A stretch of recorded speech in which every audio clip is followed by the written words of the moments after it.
Hey guys, welcome back. तो दोस्तों, हमने एक नई सीरीज जो स्टार्ट की थी जिसमें मैं बात करने वाला था किस तरह की वर्क लाइफ होती है पीडब्ल्यूडी जूनियर इंजीनियर की, जिस पोस्ट पर करंटली मैं वर्किंग हूँ।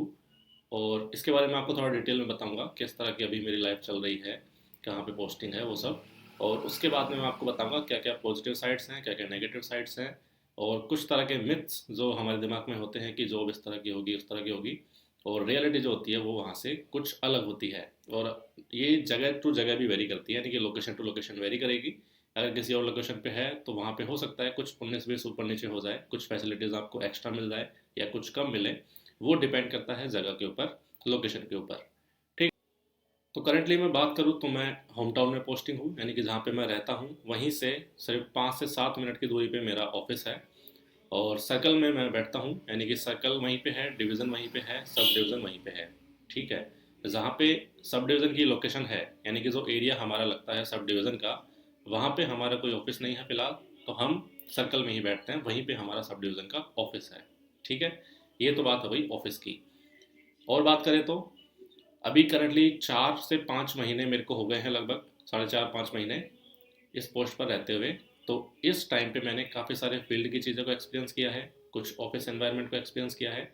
उसमें होता यह है कि काफ़ी सारी नई चीज़ें आपको मिलती हैं देखने को, क्योंकि पूरा एक सिस्टम है पीडब्ल्यूडी का, काम करने का अलग तरीका है।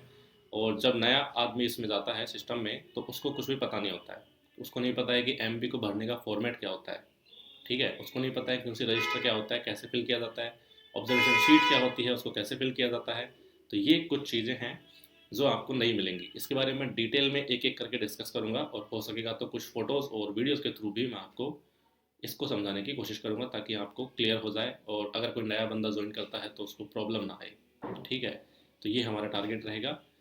और करंटली जिस साइट पर मैं वर्किंग हूँ वहाँ पे सीसी चल रही है, यानी कि सीसी रोड बन रहा है, सीमेंट कंक्रीट रोड जिसको हम बोलते हैं।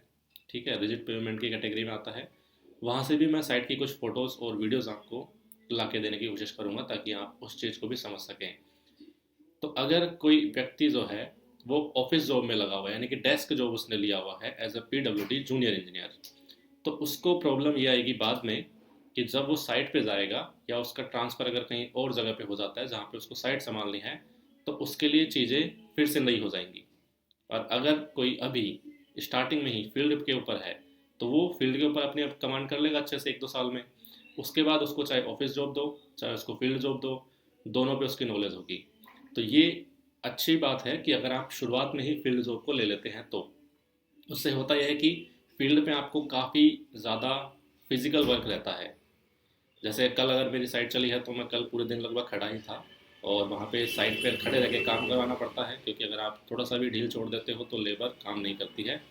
इसलिए आपको वहाँ पे खड़े रहना पड़ता है। उनके जो इंजीनियर होते हैं ठेकेदार के, उनसे आपको काम करवाना होता है। तो ये तभी हो पाएगा जब आप वहाँ पे प्रेजेंट रहेंगे। और असिस्टेंट इंजीनियर जो होते हैं एएम, वो बीच बीच में आते हैं चेक करने के लिए कि आप किस तरह से काम करवा रहे हैं। अगर कोई क्वालिटी नहीं आ रही होती है तो वो आपको गाइड करते हैं। अब चूंकि हम नए हैं तो इसलिए वो हमें गाइड करते हैं। और जैसे जैसे आप करते जाएंगे काम को वैसे वैसे आपको एक्सपीरियंस आता जाएगा। तो ये बेसिकली होता है। तो अगर आप फील्ड पे हैं तो आपको हार्ड वर्क करना पड़ेगा, और पूरे दिन आपको खड़े भी रहना पड़ता है। वहाँ पे कोई जगह नहीं होती है बैठने की या छाया की। हो सकता है आपको एक रिमोट एरिया में, बिल्कुल एक गांव में एक सड़क बनानी हो, तो वहाँ पे हो सकता है ना आपको पेड़ मिले, ना आपको बैठने के लिए कोई चेयर मिलेगी, कुछ नहीं मिलेगा। आपको खड़े रहना पड़ेगा। और जो साइट होती है वो आप जानते ही हैं, कहीं पे अगर डब्ल्यू हो रखा है तो साइट ऊबड़ खाबड़ मिलेगी। ठीक है। तो बहुत सारी चीज़ें हैं। बारिश भी आ जाती है, जैसे कल भी आ गई थी बारिश, तो बारिश आ जाती है तो काम को रोकना पड़ता है, मशीनों को बचाने के लिए ढक दिया जाता है। वापस से फिर अगर बारिश होती है तो फिर काम शुरू करते हैं। और साइट चलने में मौसम का भी बड़ा रोल रहता है। अगर आपकी साइट चालू है तो पैच के काम नहीं होते हैं, बीटी के काम नहीं होते हैं, क्योंकि डामर जो है वो पानी से धुल जाएगी तो वो उखड़ जाती है। इसलिए ऐसे काम हम नहीं करते हैं। तो ये सारी चीज़ें जो है वो फील्ड वर्क करने पे ही समझ में आती है आपको कि कब कौन सा काम चलेगा, कब कौन सा काम नहीं चल पाएगा। सीसी के लिए अगर आप सीसी या फिर बीटी जो भी है, उसके लिए जब प्लांट सेट किया जाता है तो उसके नीचे एक गड्ढा किया जाता है जहाँ से माल को भर के और फिर साइड तक लेके जाया जाता है। अगर बारिश तेज़ हो गई, उस गड्ढे में पानी भर गया, तो भी आपका काम नहीं चलता है। ठीक है। तो ये सारी चीज़ें हैं। इसके बारे में डिटेल में हम डिस्कस करेंगे, और कल मैं कोशिश करूँगा कुछ फ़ोटोज़ और वीडियोज़ के थ्रू जो साइट पे किस तरह के इक्विपमेंट्स काम आते हैं, क्या प्रोसेस होता है, उसके बारे में हम बात करें। और वो मैं आपको फ़ोटोज़ वीडियोज़ के थ्रू समझाने की कोशिश करूँगा पूरा वर्किंग किस तरह से वो काम करते हैं और उनका क्या रोल होता है, उसके पीछे का जो टेक्निकल नॉलेज है वो भी आपको होना चाहिए कि इस इक्विपमेंट को अगर हम यूज़ कर रहे हैं तो इसका पर्पज़ क्या है और इसको नहीं यूज़ करेंगे तो क्या नुकसान होने वाला है। ये सारी चीज़ें आपको पता होनी चाहिए, तो ये हम बाद में डिस्कस करेंगे। काफ़ी लंबी सीरीज़ होने वाली है, बहुत कुछ सीखने को मिलेगा आपको। Thank you so much for watching this video. Have a nice day.